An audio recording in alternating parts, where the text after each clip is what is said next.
सरका पाठीमागे सरका थोडं थोडं. सर्व शिवसैनिकांना विनंती आहे पाठीमागे सरकून घ्यायचं आहे. तिची चमचमती धार सुषमाताई अंधारे यांचं या महाप्रबोधन यात्रेमध्ये आगमन झालेलं आहे. मी जवा काढायची बायर ताईंना विनंती करतो की छत्रपती शिवाजी महाराज, ताई इकडे माल्यार्पण करून, छत्रपती शिवाजी महाराज, हिंदुहृदय सम्राट बाळासाहेब ठाकरे, महासाहेब, क्रांतीसूर्य महात्मा ज्योतिबा फुले, भारतरत्न डॉक्टर बाबासाहेब आंबेडकरांना माल्यार्पण करून दीपप्रज्वलन करून अभिवादन करायचं आहे. छत्रपती शिवाजी महाराज की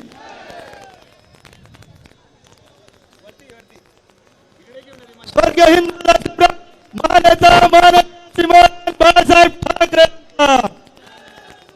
जय भवानी. विनंती करतो की मशाल पेटवायची आहे.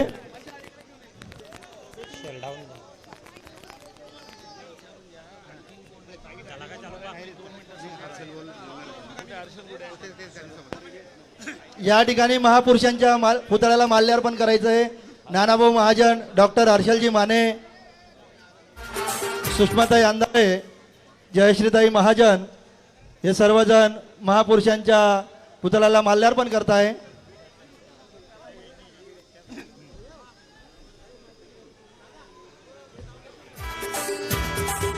यानंतर ताईंना विनंती आहे की मशाल पेटवायची आहे. स्टेजवर येऊन जा, स्टेजवर. काढायची बायर माननीय आजच्या प्रमुख वक्त्या सुषमाताई अंधारे, तसेच आपले लाडके संपर्क प्रमुख संजयजी सावंत साहेब, जिल्हा प्रमुख डॉक्टर हर्षलजी माने, सर्वांना विनंती करतो की त्यांनी मशाल पेटवून या सभेला संबोधित करायचंय. काढायची बायर तिची चमचमती धार छत्रपती शिवाजी महाराज की जय भवानी. काढायची बायर स्वर्गीय हिंदुहृदय सम्राट मान्यता माननीय श्रीमान बाळासाहेब ठाकरे यांचा उद्धव साहेब तुम आगे बढ़ो. युवा सेना पक्ष प्रमुख आदित्य साहेब तुम आगे बढ़ो. सर्व मान्यवरांना विनंती करतो की त्यांनी आपापल्या जागी बसून घ्यायचं आहे. स्टेजवरील सर्व मान्यवरांना विनंती करतो यांनी आपापल्या जागी स्थानपन्न व्हायचं आहे. या ठिकाणी मी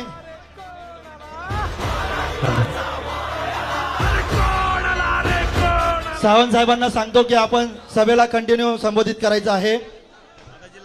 सर्वांनी बसून घ्यायचं आहे. स्टेजवरील सर्व पदाधिकाऱ्यांना विनंती की बसून घ्यायचं आहे. कार्यकर्त्यांनी शांतता ठेवा.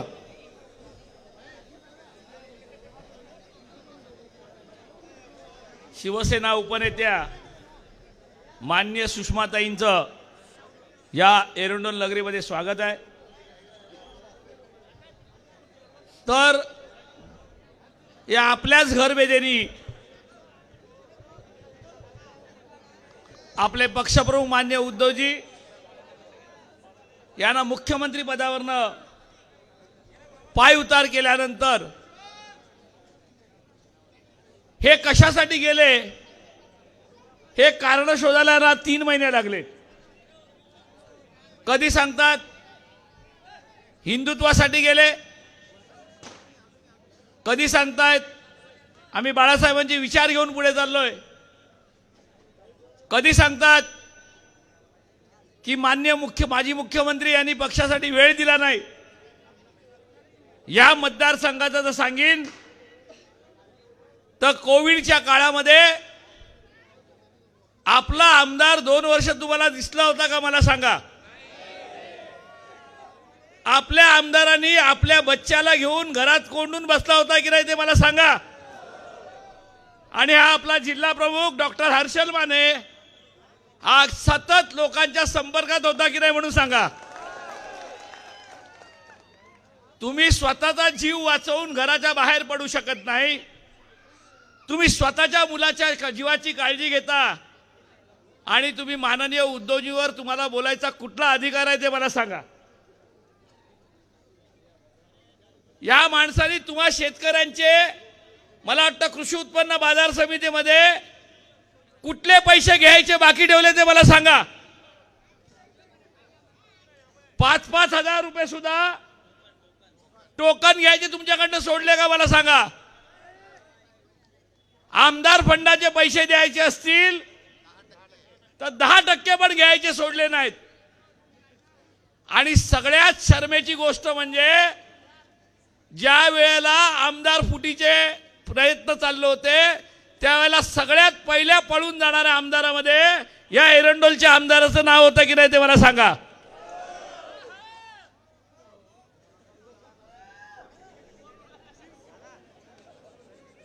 आणि ह्या सगळ्यांचा समाचार घ्यायला ताईंनी म्हणून महाप्रबोधन यात्रा काढली आहे.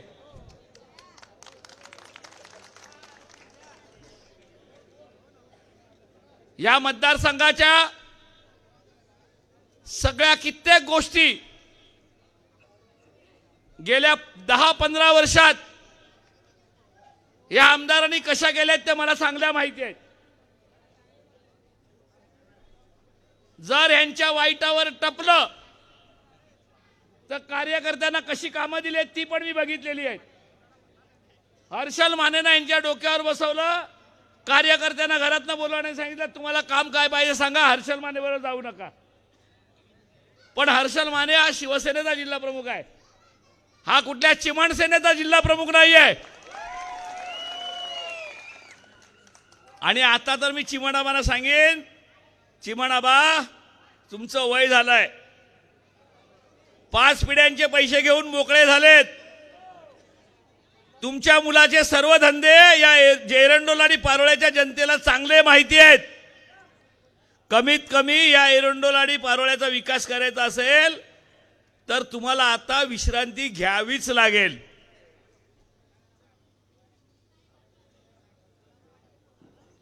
गेले कित्येक वर्ष या माणसाने घराच्या बाहेर पडायचं नाही.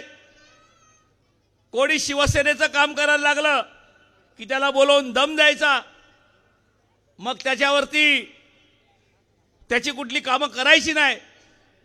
अशा वेगवेगळ्या पद्धतीने फसवायचं काम या चिमणाबांनी शिवसेनेला केलं.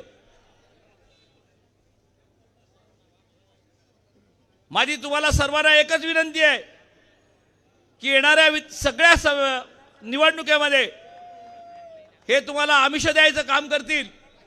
या आमिषाला बळी न पडता तुम्हाला मान्य उद्धवजींच्या मागे खंबीरपणे उभं राहायचं आहे. आपल्याला सगळ्यांना ताईनं ऐकायचं आहे. म्हणून मी माझ्या भाषणाचा इथे पूर्णविराम घेतो आणि आपल्या सर्वांची रजा घेतो. जय हिंद, जय महाराष्ट्र. या ठिकाणी साहेबांनी आपलं अनमोल असं मार्गदर्शन केलेलं आहे. मी शरद भाऊ कोळी यांचं या ठिकाणी आगमन झालेलं आहे. सर्वांनी टाळ्यांच्या गजरात त्यांना स्वागत करायचं आहे. मी सर्व शरद भाऊ आपल्याला या प्रबोधन यात्रेला संबोधित करतील. युवासेना जिल्हा विस्तार आपलं महाराष्ट्र राज्य विस्तारक शरद भाऊ कोळी आपलं मनोगत व्यक्त करत आहे. आवाज देखील माने साहेबासारखा आहे. छत्रपती शिवाजी महाराज, डॉक्टर बाबासाहेब आंबेडकर,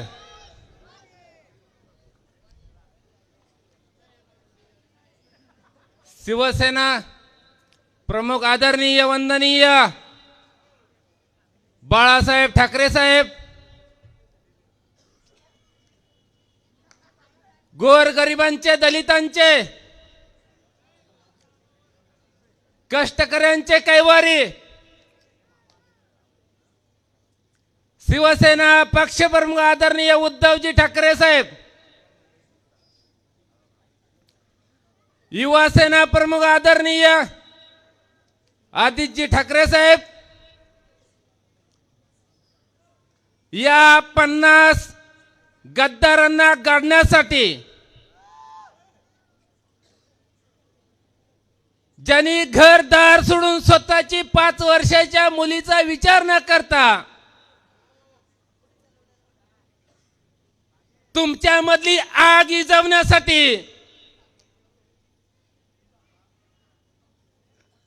आज या गावामध्ये या कार्यक्रमामध्ये उपस्थित असलेल्या माझी मोठी भगिनी सुषमाताई अंधारे,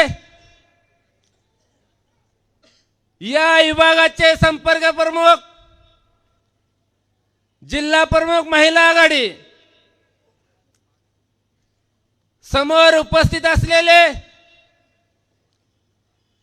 सर्व शिवसैनिक महिला आघाडी, युवा सैनिक, या कार्यक्रमाला सुव्यवस्थेचा प्रश्न निर्माण होऊ नये म्हणून या विभागाचे पोलीस अधिकारी, कर्मचारी आणि आमचा शब्द ना शब्द कानाना मात्रा विरोधकांच्या काळजात घुसवण्याचं जी काम करतात ती सगळेच पत्रकार बंधू, यांना मानाचा भगवा जय महाराष्ट्र, जय भवानी, हर हर। उद्धव साहेब तुम आगे बढ़ो, आदित्य साहेब तुम आगे बढ़ो। आमच्या भागात चिंगम दातात कचा कचा चावती त्याला चिंगम म्हणतात, आणि तुमच्याकडे आता मला कोणी काहीतरी सांगितलं चमन गोटा म्हणतात का? आईच्या गावात काय काय तर नाव आहे ते राव, नाद खोळाच। बर, कुठनं सुरुवात करू? आता मला ताईने परमिशन दिली, मग अशी माझ्या चाव्या आवळायला गेल्या होत्या।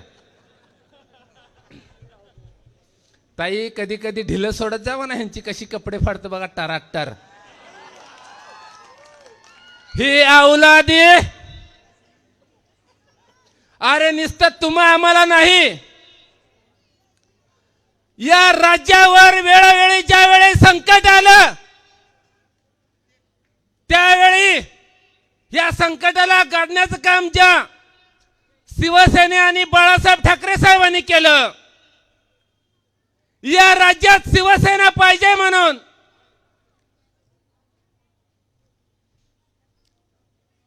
या लोकांनी ज्या वेळेस गद्दारी केली, धोका दिला, पाठीत खंजीर कोपन असणं काम केलं, आणि यांना म्हणून अशा वेळेस शिवसेनेसोबत राहण्यासाठी, शिवसेनेला ताकद देण्यासाठी मी आणि सुषमाताईंनी कुठलाही विचार प्रचार न करता उद्धव साहेबांना सांगितलं, साहेब तुम्ही काळजी नका करू, ही जरा थोडी इकडचा विभाग जे आहे त्याची जबाबदारी जरा आमच्यावर द्या, ह्यांना बघा कसं पळती भय थोडी करतो। ही जेव्हा आम्ही भूमिका घेऊन शिवसेनेत प्रवेश केला आणि म्हणून आता आमची गाडी इकडे वळली। अजून एक सांगतो, माझ्या गाडीला ब्रेक जरा कमी लागते, ती आता कुठं कुठं वळाली तर समजून घ्या। या चिमणीला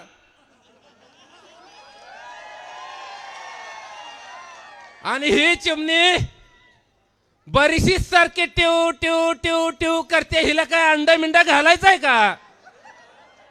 अगं चिमणी बाय,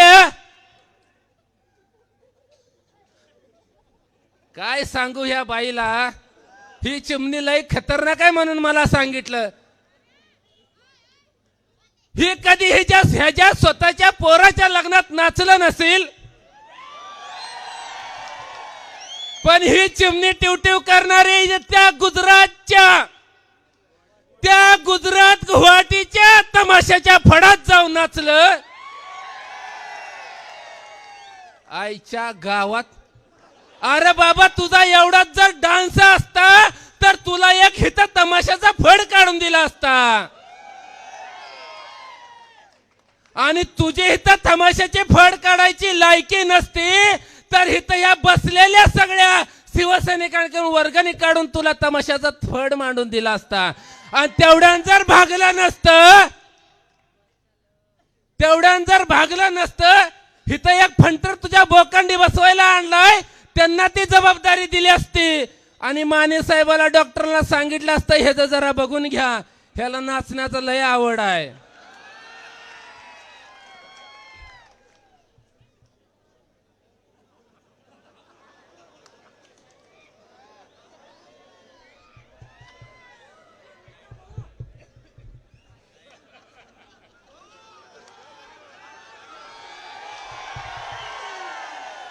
माझ्या पट्ट्या वागानं शिवसैनिकानं हे जे ऊर्जा आहे ना, या चिमणीला गाडण्यासाठी वापरा रे, गाडण्यासाठी. हे अवलादी सांगतात आम्ही उद्धव साहेबांना संपवू. अरे येड्याच्या अवलादी, तुझ्या काय बाप दादाची इस्टेट आहे वैर? हे सांगतात महाराष्ट्रातनं शिवसेना संपवू. अरे शिवसेना काय तुझ्या घरची नाही बाबा, गावात चौकात बसून गप्पा हाणल्यासारखी. शिवसेना तुलाच काय, तुझ्या बापदादाला 70 पिढ्या संपत नाही. पण एवढं मथुर नक्की आहे. काय झालंय पाटील साहेब, तुमचं नाव जरा विसरून गेले, एकदा सांगा बरं. हर्षद माने. काय? हर्षल. हर्षल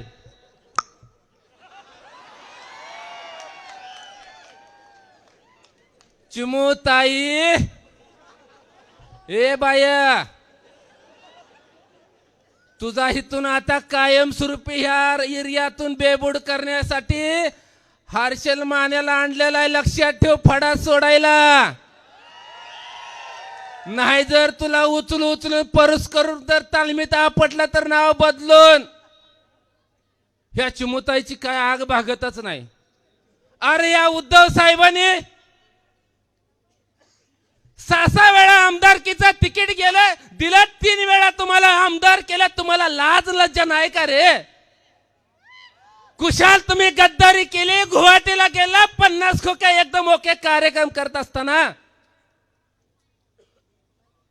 ह्यांनी नसतं तुमच्याशी गद्दारी केली नाही. ह्यांनी ह्यांच्या स्वतःच्या घरात देखील गद्दारी केली आहे. ह्यांना ज्यांनी निवडून दिलंय ना, त्या एका मतदाराशी गद्दारी केली आहे. आणि या माणसाचा हिशोब, या चिमुताईचा हिशोब, याचा मुदला सगळ घ्या रे मित्रांनो. शिवसैनिकांनो कामाला लागा. मला काय जणांनी सांगितलं ताई संपवणार आहे, काळजी नका करू, आता तोप डागलणार आहे. ही बाबा कुठं बसून ऐकतोय काय माहिती. तिथून इथपर्यंत सुषमाताई आली आहे. कधी ह्याची आता कपडे उतरते माहित नाही. हिथं आहे का कुठं गेला अजून पलीकड तिकडं गुवाहाटीला माहित नाही, कारण आता गुवाहाटीशी पर्याय नाही. अरे या 50 जणाला मी सांगतो, विचारतोय, या राज्यातल्या लाखो करोडच्या कंपन्या तुम्ही गुजरातला दिल्या, तुमचं कुठं गेलं होतं रे त्यावेळेस मनगटातलं न्याट? तुमची कुठं गेली होती रे आमदारकी? तुमच्या जीवाला थोडी लाज लज्जा वाटू द्या गे रे. या राज्यातल्या कष्टकरी, गोर गरीब शेतकऱ्यांची मुलं, अनेक मुलं कामाला लागली असती, त्यांचा परपंच व्यवस्थित चालला असता, ती देखील त्यांच्या अनाथ माती कालवण्याचं काम ह्या 50 खोकेबाज अवलादीनं केलंय. तुम्हाला पण एक सांगू का? ऐका,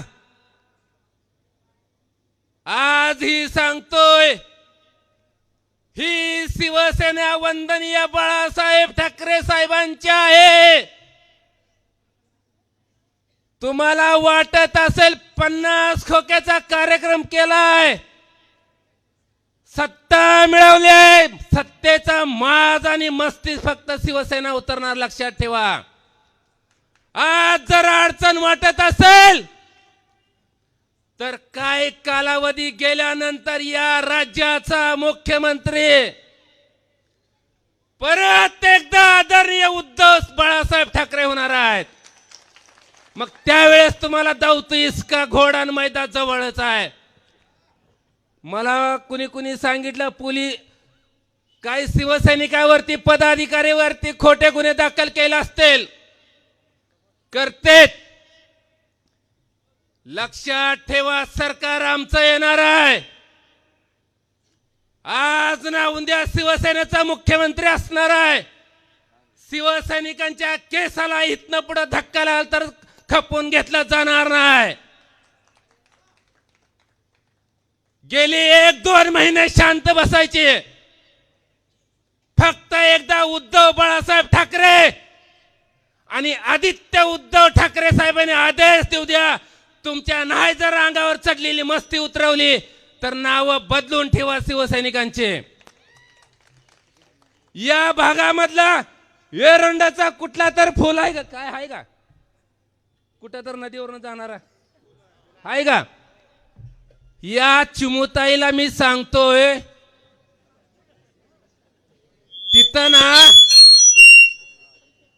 तिथं ना गुजरातला जाऊन तमाशात नाचण्यापेक्षा अगं बाय, इथं कुठल्या तर एका नदीवरती फुल आहे, आजूबाजूला किती अडचण आहे, इथं जरा तू लक्ष घातलंस तर बरं झालं असतं. झालं की काय, संपलं, वेळ संपलेली आहे अशी चिठ्ठी आली.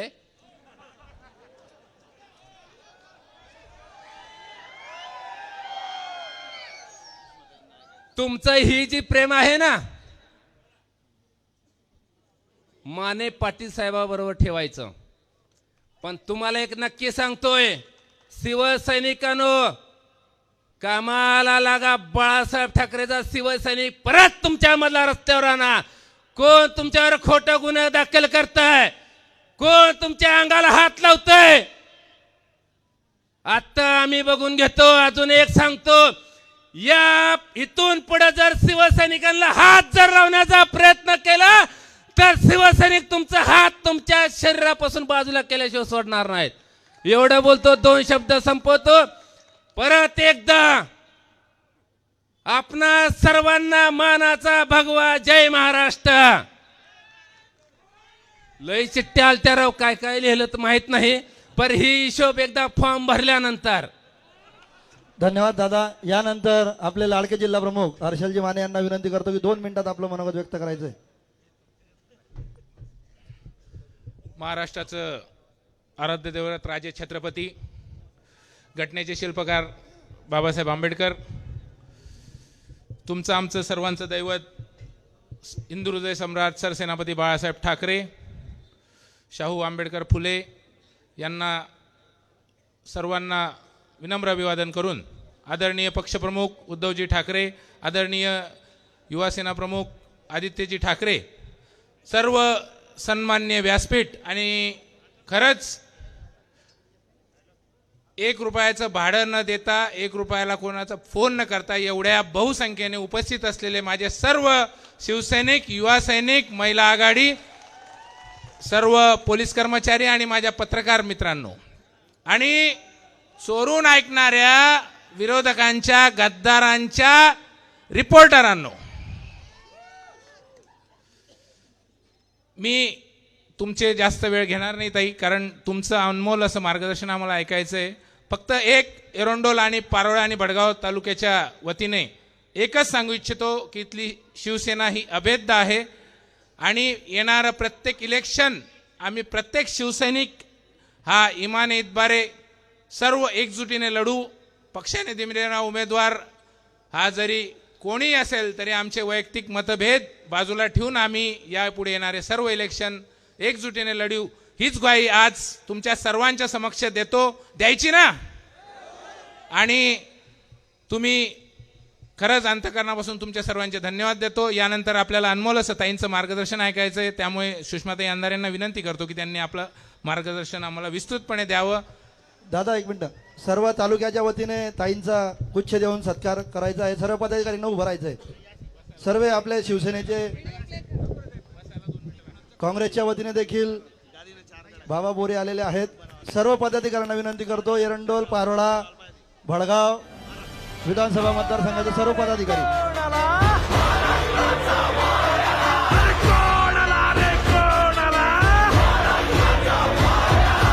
पुष्पगुच्छ देऊन ताईंचा सत्कार करायचा आहे.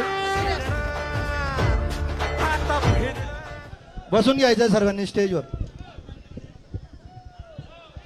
छत्रपती शिवाजी महाराज की जय भवानी. स्वर्गीय हिंदू हृदय सम्राट महानेता माननीय श्रीमान बाळासाहेब ठाकरे यांचा उद्धव साहेब तुम आगे बढ़ो. व्हिडिओ प्ले करणाऱ्या दादाला विनंती असेल की माझं बोलणं सुरू करण्याच्या आधी जरा 2 नंबरचा व्हिडिओ एकदा प्ले करा. 2 नंबरचा व्हिडिओ प्ले करा.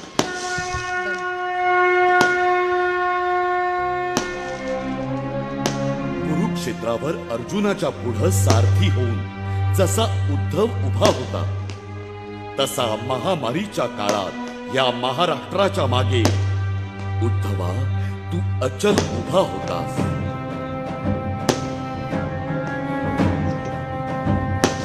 विरोधाला विरोध म्हणून विरोधी पक्ष जनतेला फक्त पोकळ आश्वासन देत होता, तेव्हा मात्र उद्धवा तू शिवभोजन देऊन गरीब जनतेला मायेने 2 घास भरवत होता.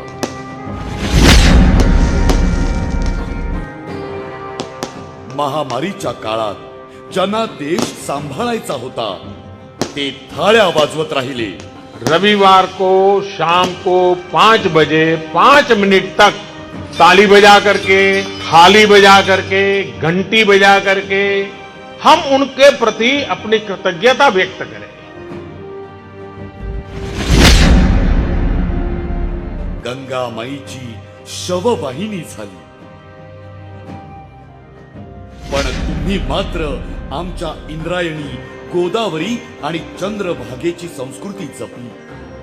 24 तास यंत्रणा राबवून जनतेच्या सेवेसाठी कंबर कसली.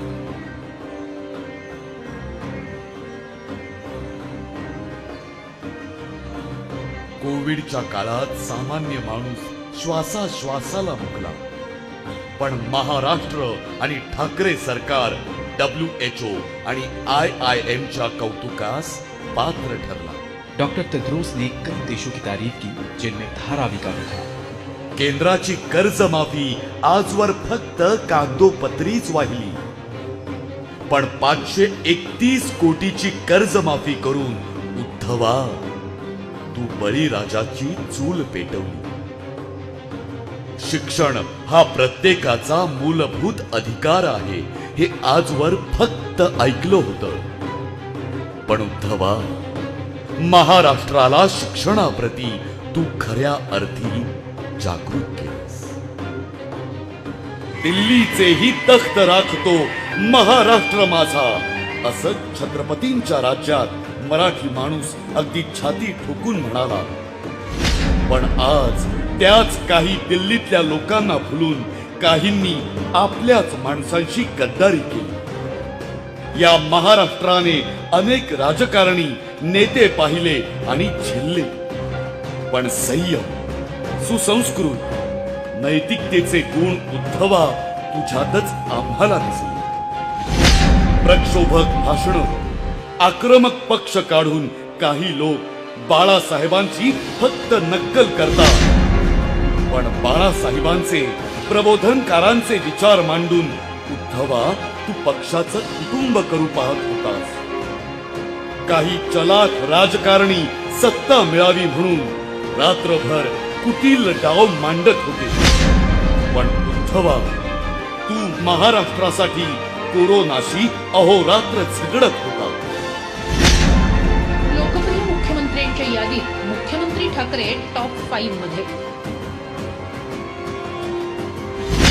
खुर्ची हवी म्हणून रातोरात शपथविधी झालेले आम्ही पाहिले, पण कार्यकाळ संपला म्हणून उद्धव साहेब तुम्ही शांतपणे कसे काय पाय उतार झाले.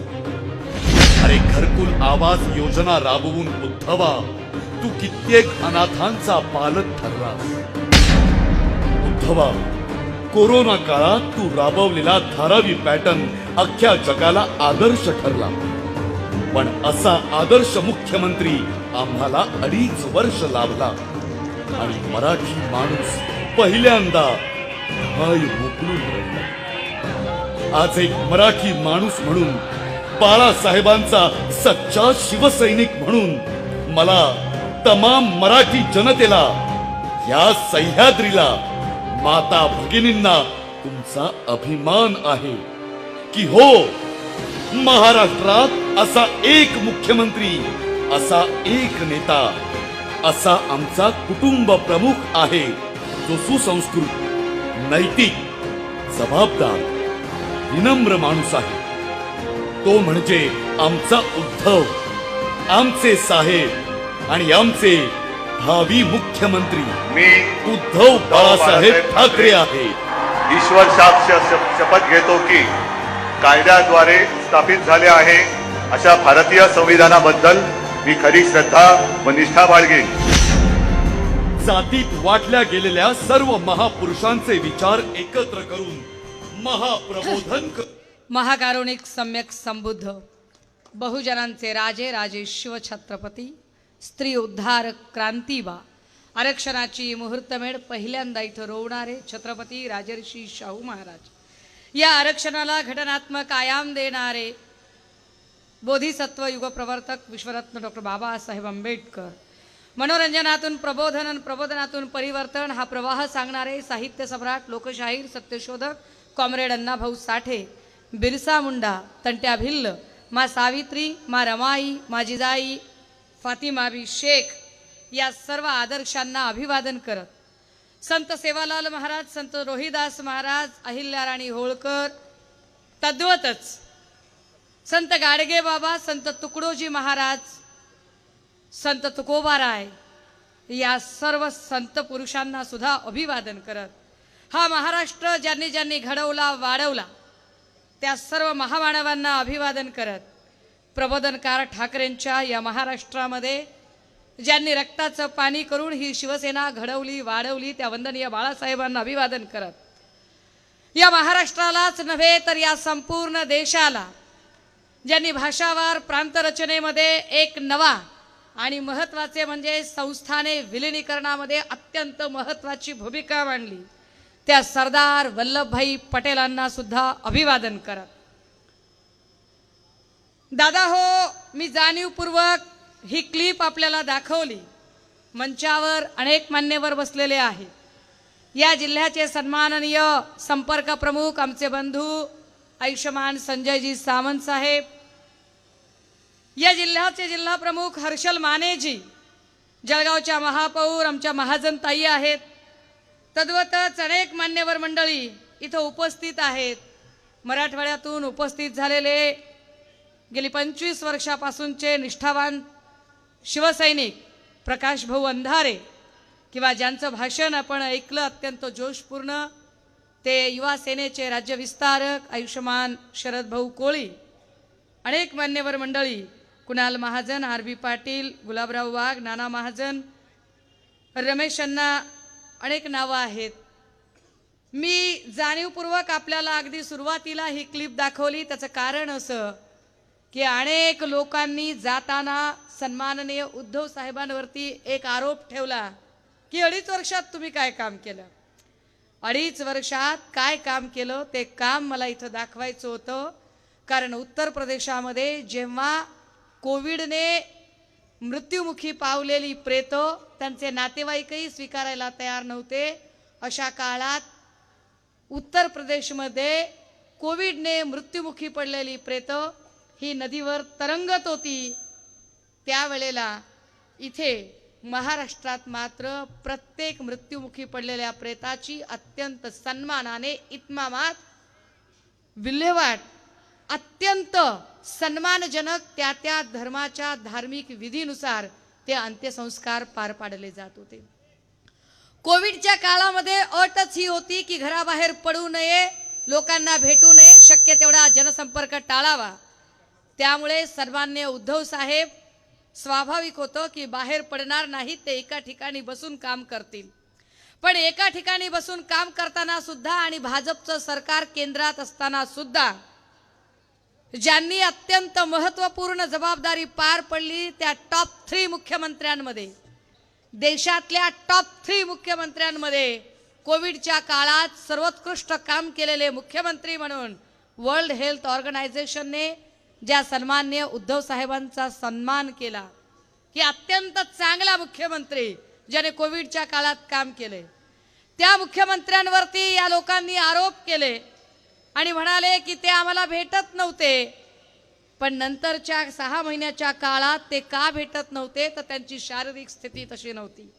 आपली शारीरिक स्थिती नीट नाहीये म्हणून त्यांनी आपला विश्वस्त म्हणून, आपला अत्यंत विश्वासू सरदार म्हणून तेव्हाचे बंडखोर आणि आताचे विद्यमान मुख्यमंत्री एकनाथरावांवरती ती जबाबदारी टाकली की राज्याची जबाबदारी तुम्ही घ्यायची आहे, राज्याला तुम्ही सांगायचं आहे.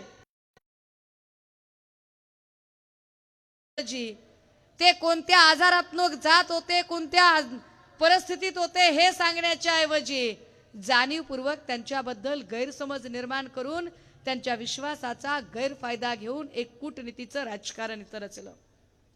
दादा हो, ही महाप्रबोधन यात्रा आहे. महाप्रबोधन, प्रबोधन म्हणजे लोकांना जागृत करणे, लोकांना समजावून सांगणे, लोकांचे काही संभ्रम दूर करणे. काय संभ्रम निर्माण केलेले होते मी अत्यंत कमी वेळ आहे, मला याची कल्पना आहे, पण हे सगळे संभ्रम तुमच्या समोर एकदा मांडणं सुद्धा गरजेचं आहे. त्यातला पहिला गैरसमज पसरवला गेला की आम्हाला साहेब भेटतच नव्हते. विचार करा, जर साहेब तुम्हाला भेटत नव्हते तर एका माणसाला 5-5, 6-6 वेळा उमेदवाऱ्या कशा दिल्या, त्यात तुमचे चिमणाबा सुद्धा आले. मग त्यांनी दुसरा एक त्यांच्यावरती आरोप ठेवायचा प्रयत्न केला की आम्हाला निधीच मिळत नव्हता. दादा हो, तुम्ही विचार करा की सभागृहामध्ये जेव्हा विद्यमान मुख्यमंत्र्यांचा बहुमताचा ठराव पारित झाला आणि मुख्यमंत्री म्हणून अभिनंदन ठरावाची भाषणं सुरू झाली, तेव्हा सन्माननीय अजितदादांनी भाषण करताना कुणाला किती निधी दिला त्याची आकडेवारी जाहीर केली. एकही माईचा लाल पुढे आला नाही. अगदी सन्माननीय विद्यमान मुख्यमंत्री एकनाथ शिंदेजी असतील किंवा त्यांच्यासोबत बंडखोरी करणारे ते तमाम 40 लोक असतील, एकानेही अजितदादांचं म्हणणं खोडून काढलं नाही सभागृहात की अजितदादा तुम्ही खोटं बोलताय, निधी मिळाला नाही. उलट सगळे गपगार बसले आणि प्रत्येक जण म्हणाला की अजितदादा तर आमचे मित्र आहेत, अजितदादा तर आमचे सहकारी आहेत. याचा अर्थ निधीचा आरोप सुद्धा खोटा होता. मग त्यांनी तिसरा आरोप केला की म्हणाले आम्ही हिंदुत्वासाठी जात आहोत. यांनी हिंदुत्व सोडले. हिंदुत्व सोडणं म्हणजे काय करणं? दादा हो, तुम्ही विचार करा की 2.5 वर्षाच्या काळामध्ये सन्माननीय उद्धव साहेब मुख्यमंत्री असताना या महाराष्ट्रात एकही मॉब लिंचिंगची घटना घडली नाही. इथे धार्मिक दंगली उसळल्या नाहीत, इथे हवेत गोळीबार झाले नाहीत, इथे कुणी कुणाला धमकीची भाषा केली नाही. पण त्याच वेळेला आता जेव्हा सरकार स्थापन झाले, रोज उठून काही ना काही धमकीची भाषा दिली जाते. सदा सरवणकरांसारखा आमदार हवेत गोळीबार करतो आणि गृहमंत्री असणारे देवेंद्र भाऊ त्याच्यावरती काहीच कारवाई करत नाहीत. तक्रार दाखल व्हावी म्हणून शिवसैनिक ठिय्या मांडतात, तरीही तक्रार दाखल होत नाही. आम्हाला मात्र आमच्या प्रत्येक बोलण्याला शब्द टिपून घ्यायला सिव्हिलमध्ये LIBची माणसं पेरली जातात. बरोबर आहे का दादा? सदरक्षणाय खलनिर्दनाय, सज्जनांचं रक्षण करू दुर्जनांचा नाश करू, असं तुमच्या खात्याचं ब्रीद आहे दादा. पण तुम्ही सज्जनांच्याच मागं लागताय. तुमची अडचण अशी आहे दादा की सत्तेपुढे शहाणपण चालत नाही. तुमच्या मनात असलं तरी तुम्हाला ते करता येत नाही, कारण गृहमंत्री जे सांगेल तेच तुम्हाला करावं लागतं. मी तुमची अडचण समजू शकते दादा. पहिले दसरा दिवाळी तुमची 2019ला त्या ताणामध्ये गेली होती. यावेळेलाही दसरा दिवाळी तुमची अशीच ताणतणावात गेली. ना तुम्हाला सण, ना वार, ना बायका, ना लेकरं, ना घर, ना दार. जिथं गृहमंत्री सांगेल तिथं तुम्हाला पळावं लागेल. पण तरीही तुमच्यातला विवेक निश्चित शिल्लक असेल. मी पोलीस खात्यातल्या माणसांना सुद्धा वर्दीतला माणूस म्हणून बघतेय, माणूस म्हणून, विवेकशील माणूस म्हणून तुम्ही विचार करा की तुमच्याशी कधीतरी अहंकार बुद्धीनं हे मुख्यमंत्री, सन्मान्य मुख्यमंत्री म्हणून उद्धव साहेब कधी वागले होते का? दादा हो, कुठलाही मुख्यमंत्री आला की पहिल्यांदा IPS अधिकाऱ्यांच्या बदल्या करतो आणि आपल्या मर्जीतले IPS अधिकारी, आपल्या मर्जीतला माणूस आणायचा प्रयत्न करतो. त्या त्या पक्षाचे नेते आपापल्या मर्जीतला PI PSI बसला पाहिजे म्हणून प्रयत्न केले जातात. उद्धव साहेब मुख्यमंत्री असताना अशा IPSच्या बदल्या मर्जीतल्या अधिकाऱ्यांच्या बदल्या नाही झाल्या. दादा हो, याचा विचार करा की ज्या लोकांनी आरोप केले की आम्ही हिंदुत्वासाठी चाललोय आणि आम्हालाच खरं हिंदुत्व कळलंय, कुठलं हिंदुत्व होतं यांचं? ते म्हणाले की काँग्रेस राष्ट्रवादी सोबतची युती अनैसर्गिक युती होती म्हणून आम्ही भाजपकडे चाललोय, म्हणून आम्ही देवेंद्रजींकडे चाललोय. अरे पण त्याच देवेंद्रजींनी पहाट पहाट राष्ट्रवादीच्या अजितदादांसोबत शपथ घेतली, तेव्हा तुमचा विवेक कुठे गेला होता?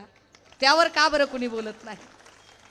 दादा हो, ते लोक म्हणाले की नाही नाही तुम्ही विचारच सोडलाय म्हणले. अरे विचार सोडला म्हणजे काय केलं? काय केलं विचार सोडला म्हणजे? काय दुसरा धर्म स्वीकारला? अरे विचार सोडला म्हणजे काय केलं? म्हणजे तुम्हाला असं वाटतंय का की हिंदुत्व म्हणजे इतर धर्मांचा द्वेष करणे, तिरस्कार करणे? मला नाही वाटत की असा हिंदू धर्म असेल. मी वारंवार सांगते, मी शिवतीर्थावरूनही सांगितलं की सगळ्यांना सामावून घेणे, सगळ्यांना प्रेम देणे, सगळ्यांना क्षमा करणे, सगळ्यांचा विकासाचा विचार करणे, विश्वकल्याणाचा विचार करणे हा हिंदुत्वाचा विचार असू शकतो. पण तरी सुद्धा 40 जण म्हणले की नाही नाही म्हणले आम्हाला हिंदू धर्मच वाढवायचा आहे. मी कालही त्यांना म्हटलं आणि आजही म्हणते, पत्रकार असतील आमच्या भावांनी, त्यांनी विचार करावा आणि त्यांनी या लोकांना प्रश्न विचारावा की अरे राजे हो, तुम्ही जर हिंदुत्वासाठी चाललाय तरी एक काम करा ना. बघा, सुषमा अंधारे संविधानाचा विचार सांगण्यासाठी राज्यभर फिरली आणि राज्यभर संविधानाचा विचार सांगण्यासाठी फिरताना मी काय केलं? मी माझी नोकरी सोडली, कामधंदा सोडला आणि चांद्यापासून बांद्यापर्यंत अख्खा महाराष्ट्र पिंजून काढला आणि राज्यघटनेचं एक एक कलम लोकांना सांगायचा प्रयत्न केला, कारण मला संविधानाचा प्रचार प्रसार करायचा होता. आता जर हे 40 जण म्हणत असतील की आम्ही हिंदुत्वासाठी गेलोय, तर या 40 जणांना आपलं आवाहन आहे राव की जर तुम्ही खरंच हिंदुत्वासाठी गेला असाल तर पहिलं काम करा, तुम्ही जी सगळी बेहिशोबी मालमत्ता जमा केलेली आहे ती सगळी मालमत्ता हिंदुत्वाचा प्रचार प्रसार करणाऱ्या संस्थांना दान करा. ती सनातन प्रभातला दान करा, विश्व हिंदू परिषदेला दान करा, राष्ट्रीय स्वयंसेवक संघाला दान करा, कारण ते हिंदुत्वाचा प्रचार प्रसार करतात. आणि तुम्ही स्वतः सुद्धा हिंदुत्वाच्या प्रचार प्रसारासाठी स्वतःला वाहून घ्या. मुख्यमंत्री सगळ्या मंत्रिपदाचे राजीनामे द्या, हातात भगव्या पताका घ्या आणि हिंदू धर्म सांगत राज्यभर फिरा. ऐका, तयारी बोला. डुप्लिकेट हिंदुत्व कुणाला सांगता? कुणाला सांगताय तुम्ही डुप्लिकेटपणा? कारण ज्या आशिष शेलारांनी आता 2-4 दिवसांपूर्वी मराठी मुस्लिम या शब्दाचं राजकारण करत पत्रकार परिषद घेतली, त्या आशिष शेलारांना विसर पडला का की त्यांचाच व्हिडिओ पब्लिक डोमेन मध्ये आहे कि कुरैशी सबसे ईमानदार होता है और ये आशीष शेलार नहीं, आज से आशीष कुरैशी है. हे त्यांचं स्टेटमेंट होतं. या स्टेटमेंटचं काय करायचं? दादा हो, अजून एका गोष्टीचा विचार करा की या लोकांनी असा एक आरोप केला आणि म्हणाले की आम्ही आजारी असताना आमच्याकडे कुणी बघितलंच नाही. त्या यामिनीताई जाधव ज्या म्हणतायत की आम्ही आजारी असताना कुणी आमच्याकडे बघितलं नाही. अरे दादा, मी मागे पण सांगितलं की ज्या भाजपासोबत तुम्ही घरोबा केलाय त्याच भाजपामध्ये पंकजा मुंडे नावाच्या एक नेते आहेत.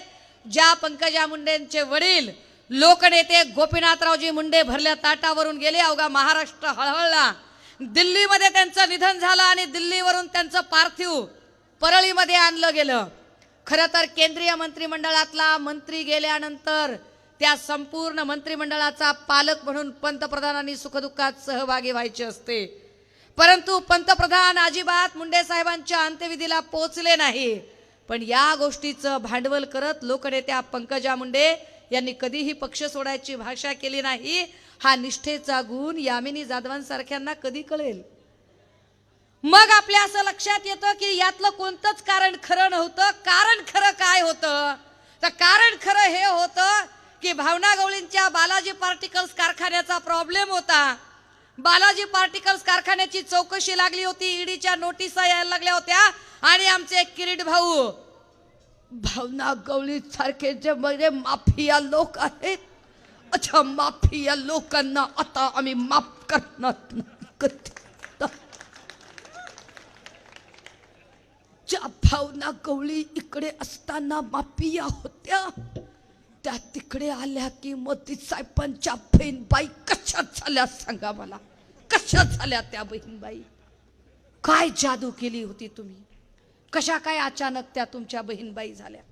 मग ते म्हणाले की यशवंत जाधव, म्हणले यशवंत जाधवकडे 2 कोटीचं घड्याळ आहे, प्रचंड त्यांच्याकडे संपत्ती सापडली, नोटा मोजल्या गेल्या, त्या नोटा नंतर कशा गायब झाल्या? म्हणजे तुमच्याकडे माणूस आला की अशी काय भाजपकडे जादू आहे? असा कोणता अलाउद्दीनचा दिवा आहे जो दिवा घासला की इकडचा भ्रष्टाचारी तिकडे स्वच्छच होतो? असा कोणता तो घाट आहे जिथं असा धुंड काढला, आपटीला पिळला, असा खनखन वाळला की स्वच्छच होतोय माणूस? काय आहे भाजपकडे? आम्हाला तरी कळू द्या.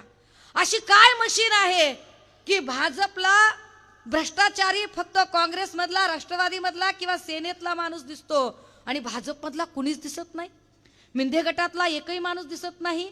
नगररचना विकास खातं कधीच मुख्यमंत्री सोडून कोणाकडेच नसतं, पण सन्माननीय उद्धव साहेबांच्या काळात हे खातं एकनाथ भाऊंकडे होतं आणि एकनाथ भाऊंच्या समृद्धी महामार्गाची चौकशी लागली. त्यांचे स्वीय सहाय्यक, काय नाव त्यांचं, सचिन जोशीची जशी ही चौकशी लागली, सचिन जोशी फरार झाला आणि काय हे गौड बंगाल झालं? असं तर नाही ना की एकनाथ भाऊ तुमच्यावरती विश्वास टाकला होता आणि सगळी धुरा तुमच्या हातात दिली होती? कारण उद्धव साहेब आजारी होते, त्यांच्या आजारपणाचा गैरफायदा घेत या 40 जणांची कुंडली तुम्हीच भाजपला पुरवली आणि या 40 जणांना ब्लॅकमेल करायचं ठरवलं आणि 40 जणांना ब्लॅकमेल करून तुम्ही अख्खा थवा तिकडे उचलून नेला. जे गेले ते सांगायला लागले की आम्ही बंड नाही केलं, लोक आमच्या पाठीशी आहेत. दादा हो, तुम्हाला मान्य आहे का रे हा विश्वासघात? आय शेवटच्या नो सांगा तिकडं, शेवटी उभा राहिलेले, तुम्हाला मान्य आहे का? तुम्हाला पटलंय का? अरे हात वर करून सांगा रे पलीकडच्या हो. जर तुम्हाला हे काहीच मान्य नाही आणि ते सांगतात की लोक आमच्या पाठीशी, अरे जर लोकांना मान्य होतं, लोक तुमच्या पाठीशी होते, तर जशी मी इथं येऊन बोलते आणि लोकांना विचारते, चिमन आबा तुम्ही इथं येऊन लोकांना विश्वासात घेऊन सभा घेऊन का सांगितलं नाही की मी जाणार आहे गुवाहाटीला? का तुम्हाला चोरट्या मार्गाने जावं लागलं, पळपुट्यासारखं पळावं लागलं सांगा? चिमन आबा तुम्ही इथं 73 वर्ष वय आहे तुमचं, तुम्ही माझ्या आजोबाच्या वयाचे आहात, मी फार लहान आहे. आबा तुम्हाला चालताना सुद्धा आधार द्यावा लागतो. आबा असा कोणता उन्माद होता की गुवाहाटीला तुम्ही इतके थैतय, इतकं सुंदर अत्यंत पदलालित्य करत होता? आबा तुमचा डान्स बघून मला भारी वाटलं, तुमचं तारुण्य चिरतरुण राहावं, आबा तुम्हाला खूप आयुष्य लाभावं. पण आबा एवढं आयुष्य लाभत असताना वयाच्या 73व्या वर्षी ज्याला आपण म्हणतो की म्हातारपणाला डाग लागून घेऊ नये, का डाग लावून घेतला तुम्ही गद्दारीचा? आबा हे वाईट आहे, आबा हे चूक आहे, असं नाही झालं पाहिजे, असं नाही झालं पाहिजे. कारण आबा माणसं पैसा कितीही वेळा कमवू शकतात, पैसा येतो आणि जातो. आबा इज्जत गेलेली येत नाही हो, पुन्हा पुन्हा येत नाही. आबा याचा विचार तरी करायला पाहिजे हो तुम्ही. मला नाही काही त्याच्यावरती बोलायचं आबा की तुम्ही किती वेळा आमदार झालात किंवा तुम्ही सगळ्याच कमिट्या कशा स्वतःकडे ठेवल्या.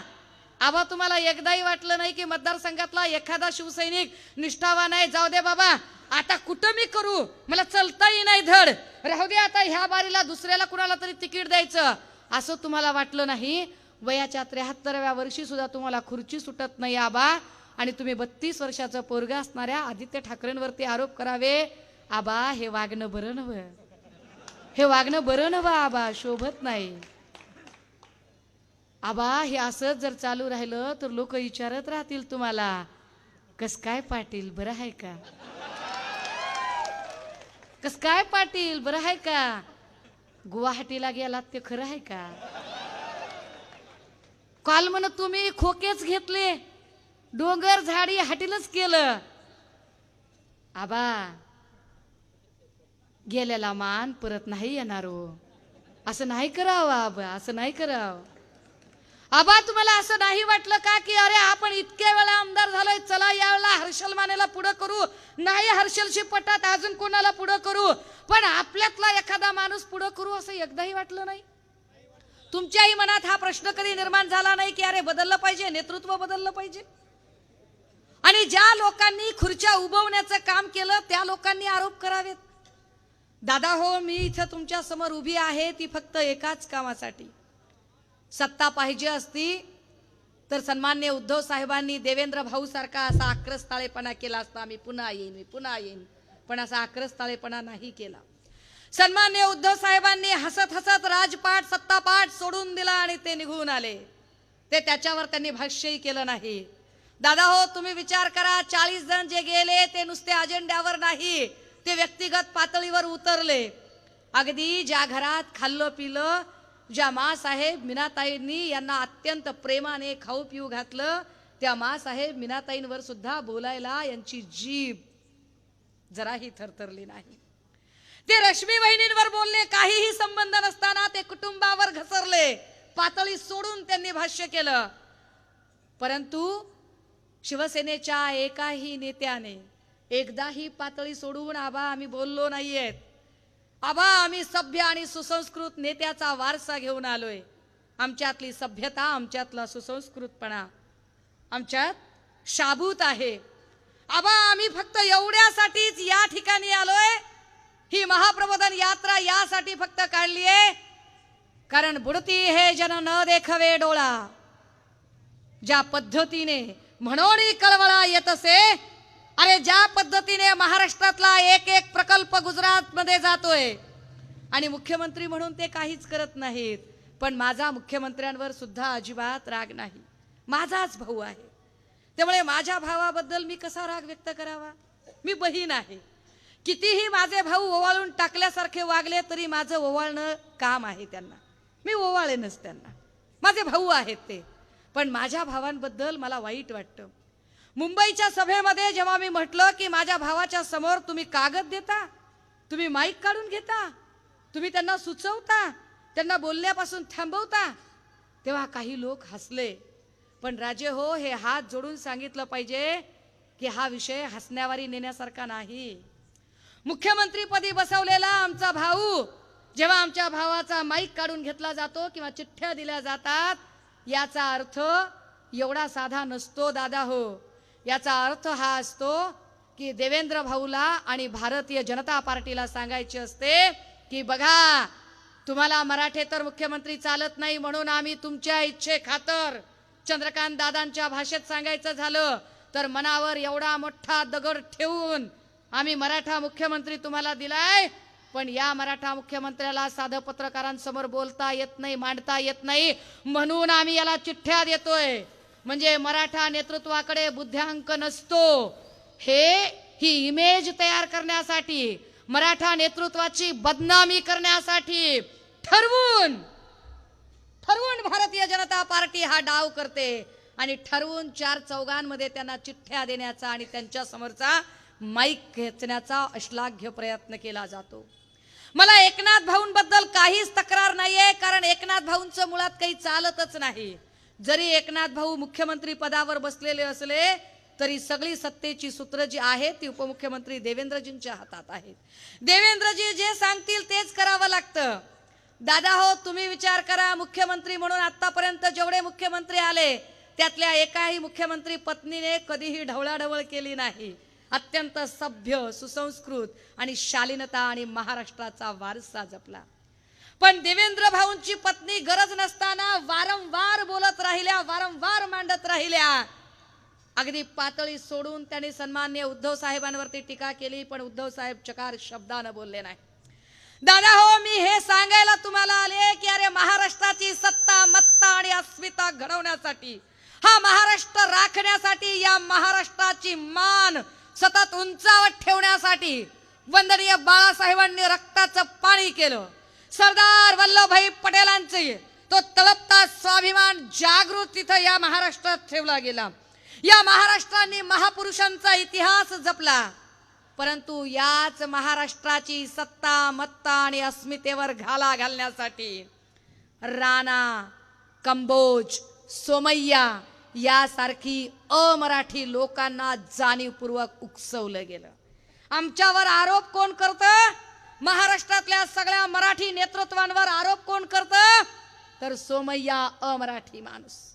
महाराष्ट्रातल्या मराठी नेतृत्वांच्या वरती ईडीच्या चौकशा झाल्या पाहिजेत, यासाठीच्या नोटिसा पाठवल्या जातील, याची सगळ्यात पहिलं ट्विट कोण करतं? तर मोहित कंबोज अमराठी माणूस.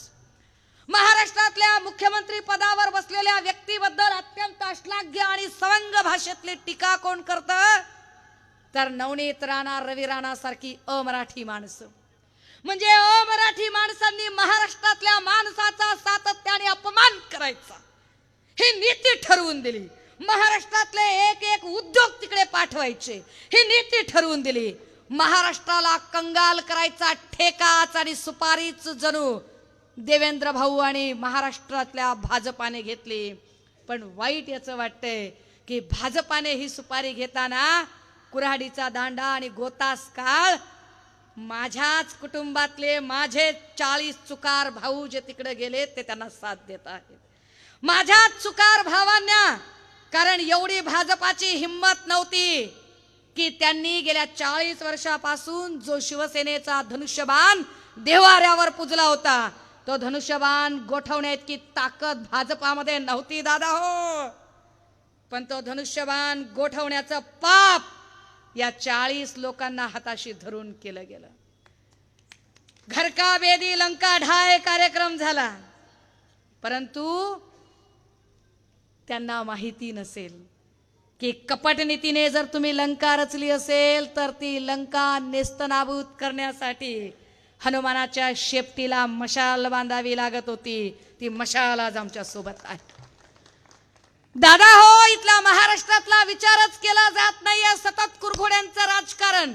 जेव्हा कधी टीव्ही लावावा तर टीव्हीवरच्या बातम्यांमध्ये ना बेरोजगारांच्या प्रश्नांवर चर्चा होते, ना महिलांच्या असुरक्षिततेविषयी बोललं जाते, ना असंघटित कामगारांबद्दल बोललं जाते, ना कागद काचपत्रा गोळा करणाऱ्या लोकांच्या प्रश्नांबद्दल बोललं जाते. हे आमची तरणी बांड पोरं काय करताय? ती पोरं एकतर ह्यांनी क्रिकेट खेळायचं. मला अजून खेळ कळला नाही ते क्रिकेटचा. अरे बॉल फेकायचा तर आणायचा कशाला, आणि आणायचा तर पुन्हा फेकायचा कशाला? नुसता हेलपाटच चाललेली जिंदगी. अरे दादा हो, जरा तर डोक्याचा वापर करा रे. जगातल्या महासत्ता असणारी अमेरिका, तिची क्रिकेटची टीम नाही. रशियाची क्रिकेटची टीम नाही. जर्मनीची क्रिकेटची टीम नाही. जपानची क्रिकेटची टीम नाही. चायनाची क्रिकेटची टीम नाही. ज्या म्हणून महासत्ता उदयाला आल्या त्यांची क्रिकेटची टीम नाही. आमची सगळी पोरं काय करणार? एक तर मॅच बघतील, नाही तर मोबाईल हातात, आणि ते असं करते नुसतं असं करतं येड्यासारखं. घरातले मायबाप म्हणते सारखं काय रे बोटं घालतोस? अरे जा की आणि कामधंदा बघ. कुठून कामधंदा बघायचा या पोरांनी? अरे कामच शिल्लक नाही या महाराष्ट्रामध्ये. लाखो लोकांना रोजगार मिळवणारा एक एक प्रोजेक्ट त्यांनी तिकडे पाठवून दिला. 1 नाही, 2 नाही, 3 नाही, 4 नाही, अरे तब्बल 7 प्रोजेक्ट इथून निघून गेले. अरे राजे हो, पोलीस भरतीची तयारी करणारी आमची तरणी बांड पोरं, काय अवस्था आहे त्या पोरांची? 3 तासात पोलीस भरतीचा GR रद्द केला आणि ते सांगतात की आता पुढचा GR आम्ही सांगू तेव्हा काढू. पुढचा GR आम्ही सांगू तेव्हा काढू. अरे तुम्ही काढचाल 1 वर्षानं, पण जी पोरं 2-2, 4-4 वर्षापासून तयारी करतायत, जर 1 वर्षानंतर त्यांची वयोमर्यादेची क्षमता संपली आणि यजबार झाली तर त्याला कारणीभूत कोण असेल? त्याचं नुकसान कुणी भरायचं? या पोरांच्या वयोमर्यादा तुम्ही वाढवून देणार आहात का? या पोरांचं नुकसान होतं याबद्दल कोण बोलणार? आशा वर्करची अवस्था काय आहे? अंगणवाडीच्या आमच्या माय माऊल्या अत्यंत तुटपुंजा पैशावरती काम करतात आणि वर तोंड करून विद्यमान मुख्यमंत्री म्हणतात की आम्ही आनंदाचा शिदा देतोय, आम्ही बाळासाहेबांचे वारसदार. काय देताय? 1 किलो साखर, 1 किलो तेल, 1 किलो रवा, 1 किलो मैदा, 1 किलो चना डाळ. तीही काही ठिकाणी पोचली, काही ठिकाणी पोचलीच नाही. आनंदाचा शिदा आम्ही देतोय म्हणले. अरे किती ठिकाणी आनंदाचा शिदा पोचला? आनंदाचा शिदा दिला कुणी तर एकनाथ भाऊने, आणि आनंदाच्या शिद्यावर जाहिरात कुणाची तर भारतीय जनता पार्टीची.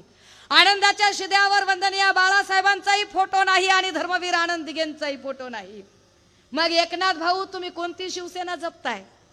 विचार केला पाहिजे ना. आमच्या अंगणवाडीच्या मायमाऊल्यांचे प्रश्न विचारात घेतले जातात, ना आशा वर्करचे प्रश्न विचारात घेतले जातात. 4000 शिक्षक उपोषणाला बसलेत आझाद मैदानावर. या शिक्षकांबद्दलही कुणीच बोलत नाही. खुर्च्या उभवण्यात सगळे व्यस्त, कुरघोड्यांचं राजकारण करण्यात सगळे व्यस्त. यांना सुचतात कोणते प्रश्न? यांना वाटतं की भोंगा उतरवायचा की चढवायचा, हनुमान चालीसा म्हणायची की न म्हणायची. अरे दादा हो, तुम्हाला हनुमान चालीसा पाठ आहे की नाही यापेक्षा तुमच्या जगण्या मरण्याचे खावे कसे, बसावे कसे, उठावे कसे, ल्यावे कसे, घर कसे घ्यावे, नोकरी कशी मिळवावी, पेन्शन कसे मिळवावे, ऍक्सिडेंट क्लेम कसा मिळवावा, इन्शुरन्स कसा काढावा, रजिस्ट्री कशी करावी, नोकरी कशी मागावी, या प्रत्येक गोष्टीचा कायदा असणारं भारतीय संविधान तुम्हाला पाठ असणं आधी गरजेचं आहे. ते जास्त गरजेचं आहे. तो कायदा तुम्हाला आधी कळला पाहिजे. पण तुम्हाला कायदा कळूच दिला जात नाही. अरे राजे हो, तुम्ही विचार करा की शिक्षण हा तुमचा अधिकार आहे. According to Indian constitution chapter 3 article 21A, education is your fundamental right. शिक्षण हा तुमचा मूलभूत अधिकार आहे, तो तुम्हाला मिळालाच पाहिजे. पण काय अवस्था करून ठेवली आहे शिक्षणाची? अरे दादा हो, आधी यांनी BSNL बंद पाडलं कारण अदानी अंबानीचा जिओ यांना वाढवायचा होता. आता खाजगी शिक्षण संस्थांची भरती करण्यासाठी जाणीवपूर्वक सरकारी शिक्षण संस्था बंद पाडण्याचे डाव आखले जात आहेत. परवडते आपल्याला शिक्षण गोरगरिबाला? 30,000 आणि 40,000 KGच्या आणि पहिलीच्या लेकराला द्यावे लागतात. अरे कुठून आणायचे एवढाले पैसे? आणि मग आम्ही शिकलोच नाही, आमच्या हातात जर शिक्षणच काढून घेतलं तर आम्ही काय बोलू शकू आणि काय प्रश्न विचारू शकू? दादा हो, मी काहीही बोलले की ते म्हणतात तुम्ही चिथावणीखोर बोलताय. तुम्ही सांगा मी काय चिथावणीखोर बोलते? मी फक्त तुम्हाला प्रश्न विचारते की according to Indian constitution chapter 4 article 36 to 51, if we know some directive principle, जर आम्हाला काही मार्गदर्शक तत्व माहिती आहेत, ज्या मार्गदर्शक तत्वांमध्ये भारतीय राज्यघटनेमध्ये कायदा लिहिताना बाबासाहेब आंबेडकरांनी असं लिहून ठेवलं की state should be take care of each and everyone's bread and butter, राज्याने प्रत्येकाच्या रोजीरोटीची काळजी घेतली पाहिजे. जो शिकलाय त्याला नोकरी द्या, ज्याला नोकरी नाही त्याला उद्योगधंद्याचं भांडवल द्या, ज्याला भांडवल मिळत नाहीये त्याला किमान बेरोजगारीचा भत्ता द्या, ज्याला काही नाही त्याला रोजगार हमी योजनेचं काम द्या, काही द्या, पण राज्यात कुणी उपाशी मेला नाही पाहिजे. हे कायद्यात लिहून ठेवलं, पण आपल्याला कुठं कायदा माहितीये र? आपल्याला कायदाच कळत नाही. आपल्याकडच्या व्हॉट्सअपवरचा मेसेज म्हणजे फक्त good morning, good night, miss you, kiss you, wish you, संपला विषय. अरे दादा हो, व्हॉट्सअप युनिव्हर्सिटीतनं तयार झालेल्या विद्वानांनो, तुम्हाला त्यांनी पर डे 2 GB डाटा दिला रे, आणि 2 GB डाटा मध्ये माइंड एंगेजिंग टास्क दिला, पर खाने को आटा नहीं है, उसका क्या करोगे भैया?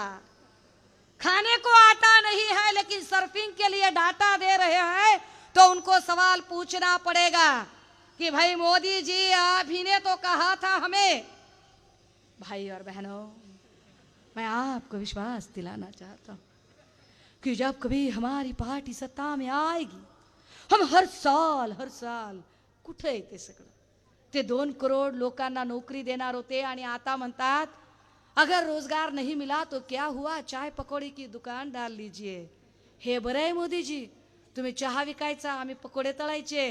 अरे मग जर हेच करायचं होतं तर मेडिकल इंजिनिअरिंगला लाखो रुपयाची आमची फीस कशाला घेतली र? जर आम्हाला नोकऱ्याच द्यायचे नाहीत, उद्योगधंदेच द्यायचे नाहीत, आमचं पोरग D.Ed करायले, B.Ed करायले, M.Ed करायले, B.Ped करायले. अरे पण भरत्या कुठे आहे D.Ed B.Edच्या? किती वर्ष झाला भरतीच नाहीये. त्याचा D निघून चालला, B निघून चालला, M निघून चालला, P निघून चालला, नुसतं येड तेवढं शिल्लक राहिलं र दादा हो. काय करायचं? अरे बांधावरच्या शेतकऱ्याची बी तेच हालायत. कापसावर लाल्या पडला आणि त्याच्या नीट अजून पाहण्या झाल्या नाही, पंचनामे झाले नाही. आपल्या विम्याचे 531 कोटी रुपये मिळाले का? आय मिळाले का? शेवटपर्यंत सांगा, मिळाले का रे पैसे? अरे हात वर करा, मिळाले का नाही सांगा. हा, मिळाले असतील तर मिळाले म्हणून सांगा, काही हरकत नाही. माय बापाच्या इमानदारीनं कुणी बी उठून सांगावं की कुणाच्या खात्यात 15 लाख रुपये आलेत का. मोदी जी म्हणाले की इस साल हम आजादी का अमृत महोत्सव हर घर तिरंगा लगा कर कराएंगे, हर घर में तिरंगा होगा, लेकिन याद रहे कि ये तिरंगा प्लास्टिक का नहीं होगा, ये तिरंगा कपड़े का सिला होगा. आणि कपड्याचा तिरंगा म्हणून त्या तिरंगा बनवण्याचं टेंडर गुजरातच्या लोकांना दिलं आणि तिरंगा आम्हाला विकत घ्यायला लावला. धंदा त्यांनी केला. काय समा अरे हर घर तिरंगा म्हटले पण तिरंगा लावायला घर कुठे आहेत रे?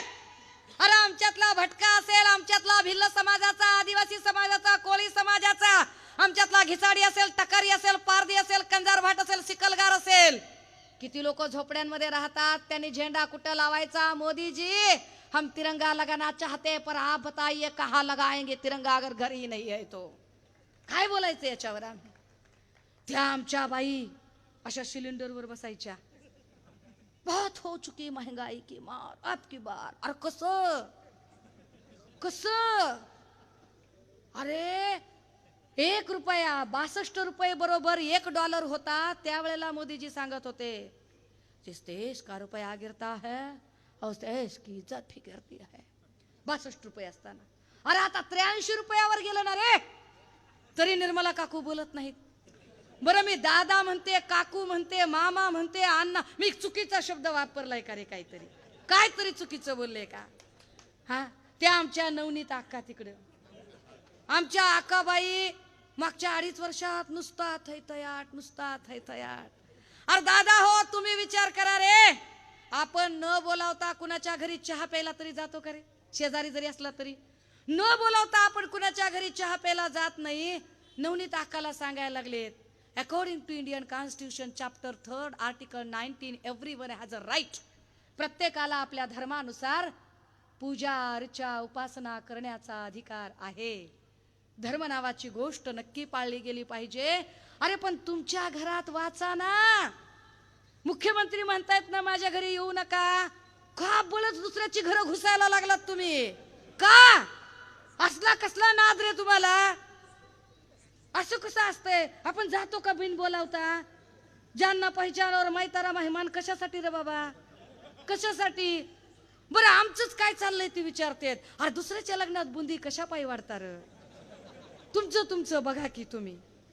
दादा हो, तुम्ही विचार करा, आपल्या प्रश्नांवर गेल्या 3 महिन्यात कुणी चर्चा केली आहे का? दादा हो, तुम्ही विचार करा, तुम्ही 60 वर्ष नोकरी करता आणि तुमच्या पेन्शनचा प्रश्न निर्माण होतो. ते 5 वर्ष आमदारकी करतात आणि त्यांना आयुष्यभर पेन्शन मिळते आणि याच्यावर कुणीच बोलत नाही. बोललं पाहिजे, प्रश्न विचारले पाहिजेत याच्यावरती. कारण पैसा तुमच्या निढळाच्या घामाचा आहे, तुमच्या कष्टाचा आहे. 50 खोके त्यांनी घेतले. आम्हाला वाईट याचं नाही वाटत की पैसे तुम्हाला मिळाले ना आम्हाला नाही. आम्हाला वाईट याचं वाटतंय की आमच्या निढळाच्या घामाचे, आमच्या टॅक्सचे पैसे तुम्ही घेतले आणि आमच्याकडे विकासच नाही. आहे का रे तुमच्या मतदारसंघात एखादी MIDC? आहे का रे काही उद्योगधंदा? तरी बी का निवडून देता रे? का रे? मावशी अक्का विचार करा पक्का, ह्याच्यावर मारा शिक्कांती रोजच लावतोय थुका. कसं रे? कसं व्हायचं दादा हो? दादा हो, तुम्ही जरा भावनिक होताय का रे? नका रे हो, डोक्यानं विचार करा. ज्या ज्या लोकांनी संविधान मातीत घालायचा प्रयत्न केलाय त्या लोकांना धडा शिकवला पाहिजे. सुषमा अंधारे इथे उभी आहे. मला काही एरंडोल मधून तुमच्या निवडणूक लढवायची नाहीये. हा काही माझा मतदारसंघ नाहीये. मला याची कल्पना आहे. लोक सत्ता असताना पक्षांतर करतात, पक्ष बदलतात. माझ्यासमोर असा कुठलाच पर्याय नसताना मी इथपर्यंत पोहोचलीये. मला कल्पना आहे की मी आगीवरून चालते. मला कल्पना आहे की ही सुळावरची पोळी आहे. मला कल्पना आहे की रोज खोटे नाटे गुन्हे दाखल केले जात आहेत. सुषमा अंधारे तर कुठल्या गुन्ह्यात सापडेल याच्यासाठी ते टपून बसलेले आहेत. मला कल्पना आहे. पण तुम्ही काय माझ्यावर केस कराल रे? एकनाथ भाऊ, माझा अख्खं रेकॉर्ड काढा तुम्ही. माझ्याकडे एक घर आहे, त्याच्यावर भरपूर कर्ज आहे, कष्टाने मी त्याचे हप्ते भरते. महाराष्ट्रात कुठेही माझं शेत नाही, कारखाना नाही, काही नाही. माझ्याकडे काही संपत्ती असेल ना एकनाथ भाऊ, तर माझ्याकडे ढिगाण पुस्तकं आहेत आणि भरपूर कायद्याचं ज्ञान आहे. भाऊ, माझ्याकडून तुम्हाला जर माझ्यावर कारवाईच करायची असेल तर माझ्यातल्या स्पिरिट जे आहे ना ते स्पिरिट गोठवायचा तुम्ही प्रयत्न करू शकाल. फार फार तर तुम्ही मला शब्दात अडकवायचा प्रयत्न करू शकाल. सभेतलं माझं वाक्य न वाक्य तुम्ही टिपवून घ्याल. बरोबर आहे का दादा? वाक्य न वाक्य टिपाल, रेकॉर्ड कराल. पण दादा मला ते बी माहिती आहे, कारण मी सांगते की कायदा माझ्या बापानं लिहिलाय, मला कळतो तो कसा वापरायचा. आणि कायदा जसा माझ्या बापानं लिहिलाय तसा हा महाराष्ट्र घडवण्याचा इतिहास या शिवसेनेच्या बापानं वंदनीय बाळासाहेब ठाकरेंनी घडवलाय आणि त्याला सहिष्णू आणि संयमी नेतृत्व, उद्धव साहेबांसारखं नेतृत्व जे बहाल झालंय ते प्रबोधनकार ठाकरेंचा वारसा घेऊन तयार झाले. त्यामुळे आम्ही असेच लेचे पेचे नाहीत, आम्ही इतकेही येरे गबाळे नाहीत, परंतु आम्हाला असं वाटतंय की आक्रस्ताळेपणा करून सांगण्यापेक्षा आम्ही शांतपणे लोकांना नक्की समजावू शकतो आणि आम्ही सांगू शकतो की अरे दादा हो, संविधानकर्त्यांनी सांगितलं होतं की ही व्यवस्था बदलायची असेल, अगर सिस्टम को बदलना है तो जरूरी नहीं कि हर बार गाली गलौज की जाए, अगर सिस्टम को बदलना है तो जरूरी नहीं कि किसी भी तरह का खून खराबा किया जाए, अगर सिस्टम को बदलना है तो आप बड़ी शांति से भी उसे बदल सकते हो. क्या करना होगा आपको? कपट कारस्थानाच्या विरोधातली मशाल घेऊन उभं राहावं लागेल आणि सांगावं लागेल ठणकावून की अरे, तुमचा विश्वासघात महाराष्ट्राला सहन झालेला नाही, तरीही आमचे तिकडे ते गुलाब भाऊ शायऱ्या करू करू परेशान आहेत. काय शायऱ्या करते त्यांच्या त्यांच्या जीवाला माहिती. आणि शायऱ्या करू करू म्हणालेत 27 करोड़ किसी ने तो भी रेट डाली तो टेम्पो में लाए, हम 50 करोड़ किधर रखे बाबा, वो बात कर रहे. गुलाब भाई को इतना पता नहीं है क्या कि अरे वो रेट डाले थे करके वो गिने गए. गुलाब भाई, तुम लोगों ने जो 50-50 खोके लिए वो गिनेंगे कहाँ पे? वो तुमने पहले किधर तो भी इन्वेस्ट करके रखे तो वो गिनने का सवाल ही नहीं आता ना, और दिखाने का भी सवाल नहीं आता. और तो हमारे को बात कर रहे क्या? और गुलाब भाई को समझ में नहीं आ रहा कि हमने उनको दिल दिया था दिलदार समझ पर उन्होंने ठुकरा दिया फुटबॉल समझकर, और वो हमको बातें कर रहे, और वो हमको शेरो शायरी कर रहे हैं. अरे तुम्ही किती शेरो शायरी, नुसता आमचा एक मामा किशोर अंधारे तुमच्या समोर उभा केला तरी येडे होताल तुम्ही, एवढे शेर म्हणती पागलच करून टाकेल तुम्हाला. काय शेर करताय तुम्ही? दादा हो, नुसत्या मोठ्या गप्पा हाणल्या गेल्या, पण आपले प्रश्न तसेच राहिले. गेल्या 3 महिन्यात तुम्ही कुठल्याही टीव्हीचं चॅनल लावलं तर फक्त आणि फक्त तुम्हाला गटबाजी, त्याचं राजकारण, कुरघोड्या, वर्चस्ववाद, टीका, टिप्पण्या, हा असा म्हणला तो तसा म्हणला, ह्यानं असं केलं, ह्याने दिला दणका, त्याने केला पलटवार, यानं केला वार, ह्याने फोडली डरकाळी. अरे काय धंदा आहे? अरे काही सिस्टम नावाची गोष्ट उपलब्ध आहे का नाही? कुणी त्याच्यावर चर्चा करेल का नाही? बरं, मुख्यमंत्री तर आमचे मोदी शेठच्या पुढे गेले, तर मोदी शेठ तरी मागणं कॅमेरा आणायचे, हे तर हे ह्यांची पोचायच्या आधीच कॅमेरामन आधी पोचतो. साहेब असे बोलायले की कॅमेरामन लगेच रेकॉर्ड करतो. काय कमाल आहे. अरे आम्ही मुख्यमंत्री निवडला आहे का मॉडेल निवडले? तिकडं त्यांचा ते प्रवक्ता राम कदम, कसला प्रवक्ता आहे ते, जाहीर दहीहंडीच्या कार्यक्रमात सांगतोय, अय पोरहो, कुठली बी पोरगी आवडली तर सांगा, लगेच उचलून आणतो.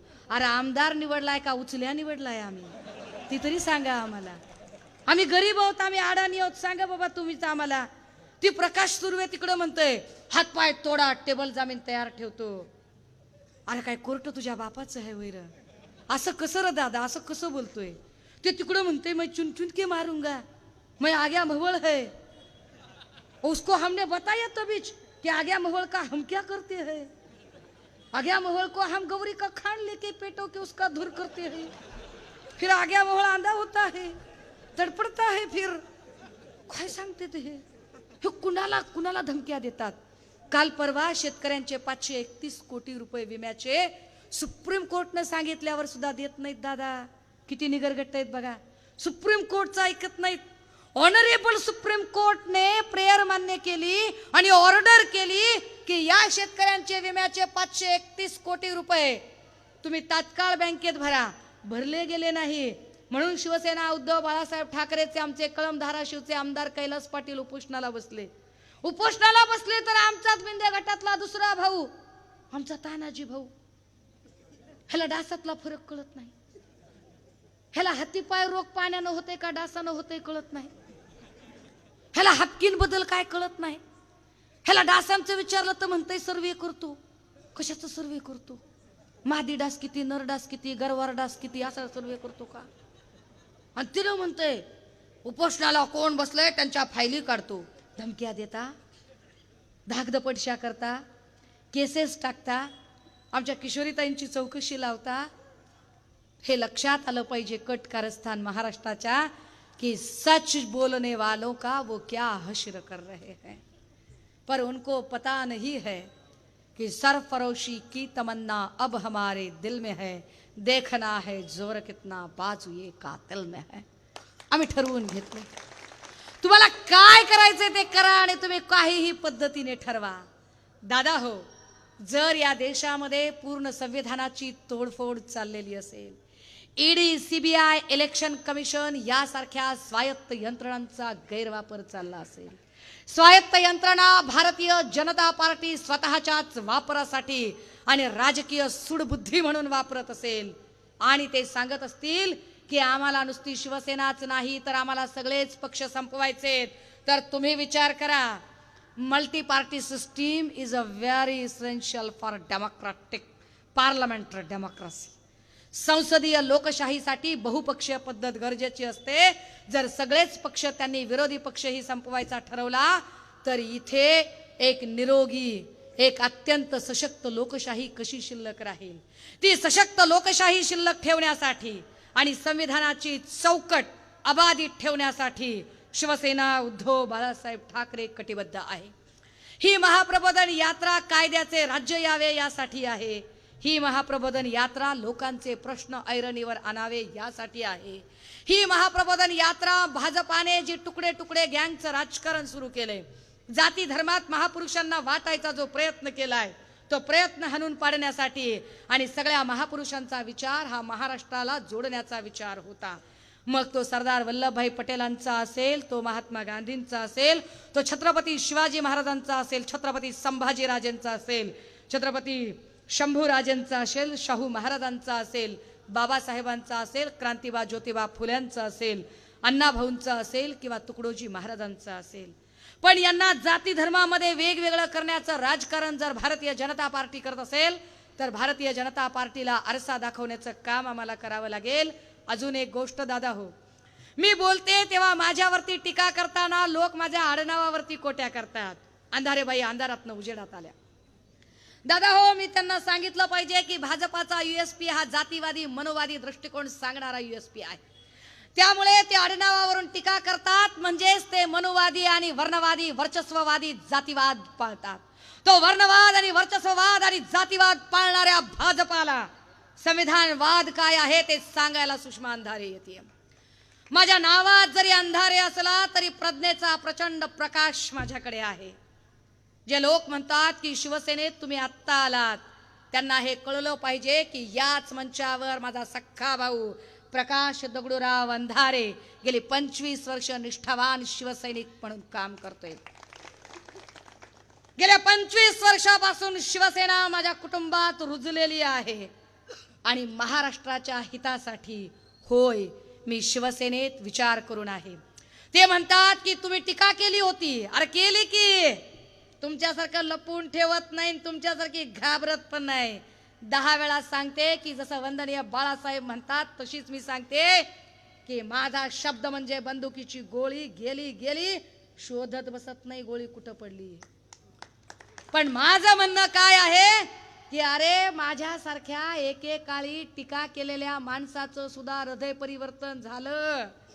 मी सुद्धा 2.5 वर्षात उद्धव साहेबांचं ते संयमी, सोज्वळ, सभ्य, सज्जन नेतृत्व बघितलं. काळजाला आमच्या पाजर फुटला रे जेव्हा वर्षा बंगल्यावरून साहेब पायऱ्या उतरत होते, तेव्हा यातना झाल्या. माझी आई धससा रडत होती, जिला राजकारणाचा रही कळत नाही, जी कोरडवाहू शेतीमध्ये राबते. फार इस्टेट नाहीये दादा हो माझ्याकडं, कसली प्रॉपर्टी नाही, सर्वसामान्य घरातली पोरगी आहे मी. अत्यंत कष्टातनं आलेलं कुटुंब आहे माझं.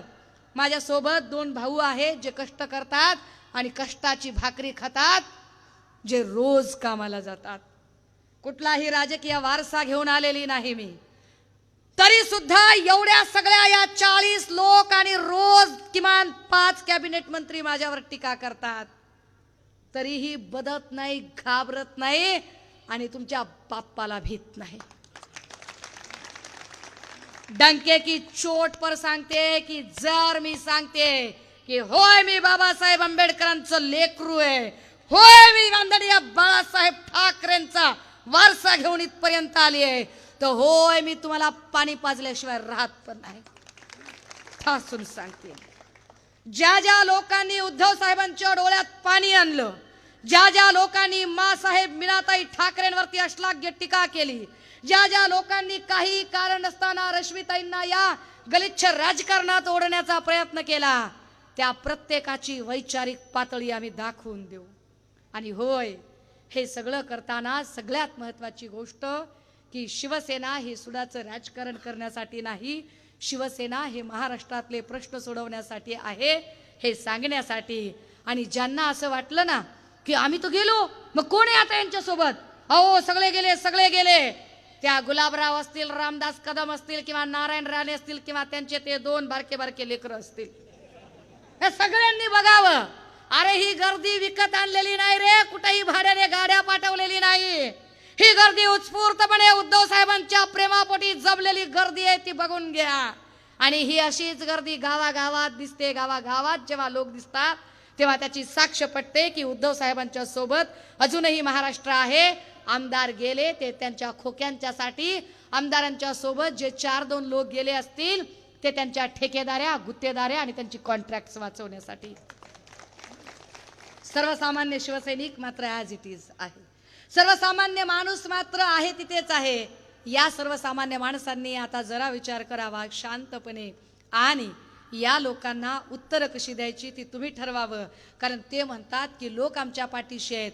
मला प्रश्न पडतोय की जर लोक तुमच्या पाठीशी आहेत तर Y+ सुरक्षा घेऊन फिरता का बरं? घाबरता कुणाला? भीती कशाची आहे तुम्हाला ती Y+ सुरक्षा घेऊन? ज्या अर्थी तुम्ही Y+ सुरक्षा घेऊन फिरता त्या अर्थी तुम्ही अजूनही घाबरता की कुठून कोण दगड मारल तुम्हाला भीती वाटते, कोण कुठं खिंडीत गाठल तुम्हाला भीती वाटते. सुषमा अंधारेला अशी भीती वाटत नाही आणि कसली चिंताही सतावत नाही. कारण मी मुंबईतच जाहीर केलंय की अरे तुम्हाला काय करायचंय ते करा. एक माझं 5 वर्षाचं लेकरू आहे आणि तेव्हाच सांगितलंय की ते 5 वर्षाचं लेकरू शिवसेनेला दत्तक. हे सगळे शिवसैनिक माझ्या लेकरांचे मामा आहेत, ते काळजी घेतील. फार वेळ झाला दादा हो, पण तरीही माझे पोलीस भाऊ मला समजून घेतील की फार पोटतिडकीने मांडते, तुमच्या वर्दीच्या आतला माणूस जागा असेल अशी अपेक्षा करते. आणि हो, मी हे सगळं मांडताना कुणाच्याही भावना दुखावण्याचा माझा अजिबात हेतू नव्हता. पण तरीसुद्धा आबांचे खबरे निश्चितपणे इथे इमान इतबारे आबांसाठी भाषण रेकॉर्ड करत असतील.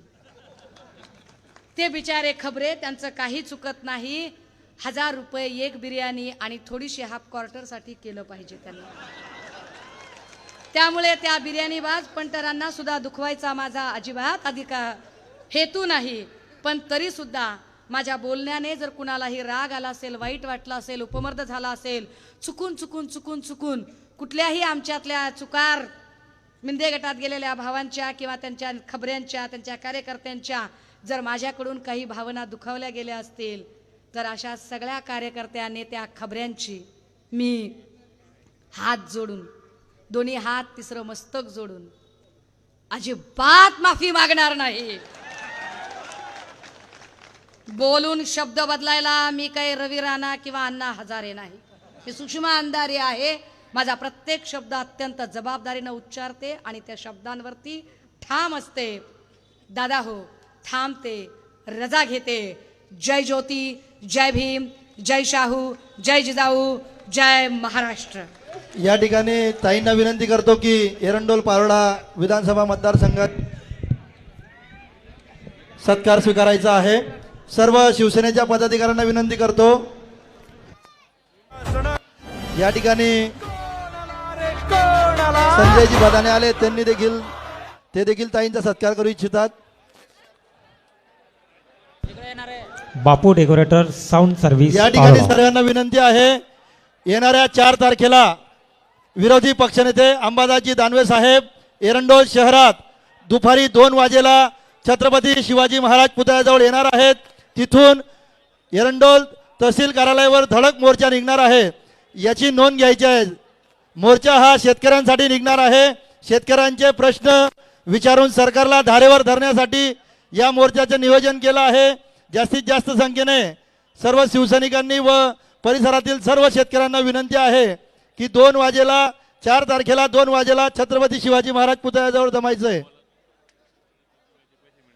यासाठी या धडक मोर्चामध्ये विषय आहेत सरसकट ओला दुष्काळ जाहीर करणे, पीक विम्याची रक्कम तातडीने मिळणे, हे सर्व विषय त्या धडक मोर्चामध्ये घेतलेले आहेत.